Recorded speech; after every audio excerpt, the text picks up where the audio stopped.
আমি প্ৰথম কথা দ্বিতীয় কথা হৈছে যে কাৰ বিৰোধিতা তেতিয়াও কৰিছিলোঁ আৰু যেতিয়া সকলোৱে নাচ গান কৰি আছিলে তাৰ আগতো কৰিছিলোঁ তাৰ পিছতো কৰি আছোঁ কিন্তু কথা হৈছে যে আন্দোলন কিন্তু মই এবাৰ নকৰোঁ কাৰণ আন্দোলনটোৰ পৰিণতি মই ভাল দেখা নাই আন্দোলনটো এটা অস্ত্ৰ হৈ পৰে এটা সময়ত তাক ব্যৱহৃত হয় পিছত যদি আন্দোলন নকৰোঁ মোৰ আন্দোলন দি সাব্যস্ত কৰিবলগীয়া থাকিব মই মোৰ কামৰ মাধ্যমেৰে কৰিম এতিয়া সিমানখিনি মই বুজি পোৱা হৈছোঁ আজি কেইবছৰমান আগতে যেতিয়া কা আন্দোলন হৈছিলে তেতিয়া মোৰ বয়স ইয়াতকৈতো কম আছিলে গতিকে এতিয়া মই অন্ততঃ এইটো কথা বুজি পাইছোঁ যে আন্দোলনটো মোৰ কাম নহয় মোৰ কামটো হৈছে তাৰ প্ৰতিবাদ কৰা আৰু প্ৰতিবাদ সাব্যস্ত কৰিবলৈ মই মোৰ শৈলীৰে কৰিম মই অন্য কথাটো একোৱেই নকওঁ বাকী কথাবিলাক বাৰু সকলোৱে বিশ্লেষণ কৰি থাকক চবে বুজি পাওক বুজি পায় যিয়ে বুজি পায়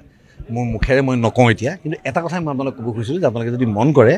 যেতিয়া নাচ গান হৈছিলে এই ইঞ্জিনিয়াৰিং ফিল্ডত মই কিন্তু তাত নাছিলোঁ মই তেতিয়া নাছিলোঁ তাৰ অৰ্থটো এইটো আছিল যে মই সেই কথাটো ছাপোৰ্ট কৰা নাছিলোঁ মই যেনেকৈ মোৰ হেৰিৰ ক্ষেত্ৰত কওঁ যিটো কামত মই পাৰ্গত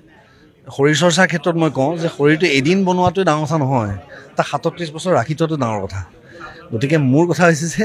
এটা কথা কৈ দিয়াটো ডাঙৰ কথা এই কথাত অটল থকাটোৱে বৰ ডাঙৰ কথা সেইটো কৰিব পাৰে নে নোৱাৰে সেইটোৱে আটাইতকৈ ডাঙৰ প্ৰশ্ন আজিৰ সময়ত তো মোৰ কথা হৈছে যে এতিয়াও মই আজি কেইদিনমান আগতে দেখি আছোঁ কেইজনমান একেলগে ইয়াৰ পৰা গুচি গ'ল তালে তাৰ পৰা কেইজনমান গুচি গ'ল তালে তাৰমানে তেওঁলোকৰ ধৈৰ্যৰ সীমা ইমানেই আছিলে তো মোৰ ধৈৰ্যৰ সীমা বহুত আছে এতিয়াও ধৈৰ্য ধৰি থাকিম আৰু য'ত আছোঁ মই তাতেই থাকিম যেতিয়া এজন বিখ্যাত মানুহৰ যেতিয়া মৃত্যু হয় তেওঁ যেতিয়া নাইকিয়া হৈ যায় পৃথিৱীত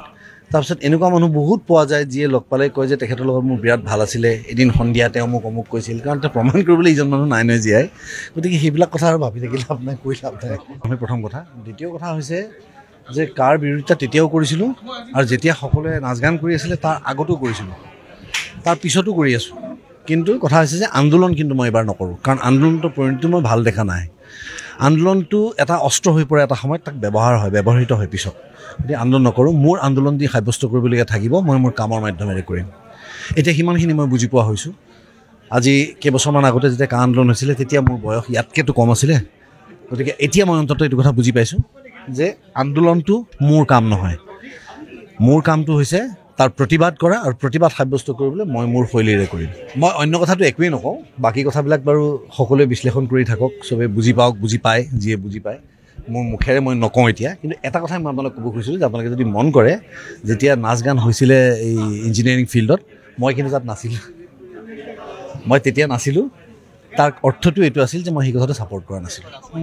মই যেনেকৈ মোৰ হেৰিৰ ক্ষেত্ৰত কওঁ যিটো কামত মই পাৰ্গত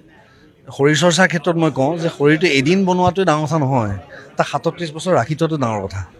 গতিকে মোৰ কথা হৈছে যে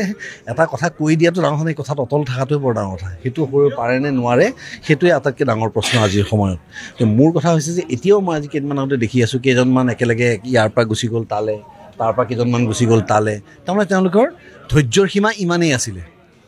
তো মোৰ ধৈৰ্যৰ সীমা বহুত আছে এতিয়াও ধৈৰ্য ধৰি থাকিম আৰু য'ত আছোঁ মই তাতেই থাকিম যেতিয়া এজন বিখ্যাত মানুহৰ যেতিয়া মৃত্যু হয় তেওঁ যেতিয়া নাইকিয়া হৈ যায় পৃথিৱীত তাৰপিছত এনেকুৱা মানুহ বহুত পোৱা যায় যিয়ে লগ পালে কয় যে তেখেতৰ লগত মোৰ বিৰাট ভাল আছিলে এদিন সন্ধিয়া তেওঁ মোক অমুক কৈছিল কাৰণ তেওঁ প্ৰমাণ কৰিবলৈ ইজন মানুহ নাই নহয় জীয়াই গতিকে সেইবিলাক কথা আৰু ভাবি থাকিলে আপোনাৰ কৈ লাভ নাই